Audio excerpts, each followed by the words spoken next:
প্রবাসীর স্ত্রী ৭.৫ লক্ষ টাকার সোনার চেন ফিরিয়ে দিয়ে মানবিকতার অনন্য দৃষ্টান্ত স্থাপন করলেন রিকশা চালক দিগন্ত দাস। পেয়েছেন পুরস্কার।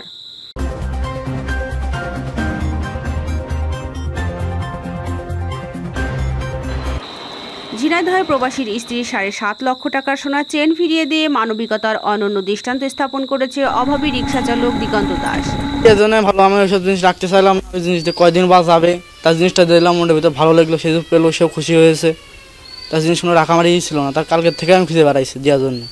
কালকের থেকে তাকে আমি খুঁজে বেড়াইছি, সে পাইছি, দেখা হয়েছে, ভাই সে জড়াই মারা ধরলো, বললাম ভাই আপনার জিনিস আমার কাছে আছে, ভাই আপনাকে আমি দিয়ে দিচ্ছি। সে কালীগঞ্জ উপজেলার বেসপাড়া গ্রামের গুরুপদ দাসের ছেলে।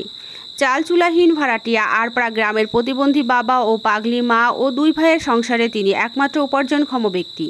পড়াশোনা হলো না, আমরা পরের বাড়ি থাকি, ভিটে বাড়ি নেই, একমাত্র বড় ভাই আছে, বড় ভাইয়ের সংসার চালায়, এরপরে আর পড়াশোনা হলো না। গত শনিবার বিকাল 4:30টার দিকে কালীগঞ্জ জনতা মোড়ে এ সোনার হারটি পেয়েছিলেন তিনি এবং বিষয়টি স্থানীয়দের জানিয়ে রাখেন।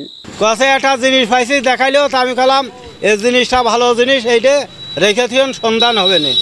বর্তমান এখন তো ভালো লোক নেই, এখন তার ভালো মন হয়েছে, দিয়ে গিয়েছে। না আসলে বর্তমান বিরল এমন লোক পাওয়া যায় না। পৌরসভাধীন হেলাই গ্রামের নজরুল ইসলামের ছেলে সিঙ্গাপুর প্রবাসী রাশেদ তার স্ত্রীকে নিয়ে 4টার দিকে আত্মীয় বাড়ি যাওয়ার পথে গলায় থাকা 55 গ্রাম ওজনের সোনার হারটি হারিয়ে ফেলে।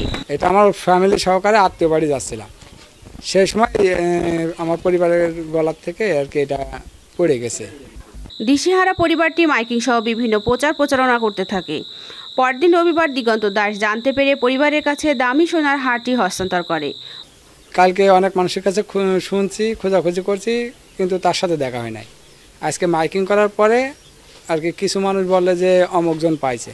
প্রবাসীর পরিবারটি খুশিতে আত্মহারা হয়ে দিগন্ত দাসকে একটি অ্যান্ড্রয়েড মোবাইল ফোন উপহার দেয়। পেলো রাশেদ ভাই, জিনিসটা তখন আমার কাছে ছিল, আমি জিনিসটা তার বাসায় যখন নিয়ে আসলাম, তার ওয়াইফ, তার আম্মা, তার আব্বা সবাই বাড়ি যে কে যেন মারা গেছে, কি যেন তারা ফেরত পেয়েছে, কান্নায় সবাই আছে মুরজা যায় অবস্থা। তখন তাকে জিজ্ঞেস করা হলো তুমি কি চাও? আমি বললাম যে ভাই ও গরিব মানুষ, ওকে 2000 টাকা দেন। তা ও বললো কি আমাকে টাকা দেওয়ার দরকার নেই, আমাকে একটা ফোন গিফট করেন, একটা ফোন দেন।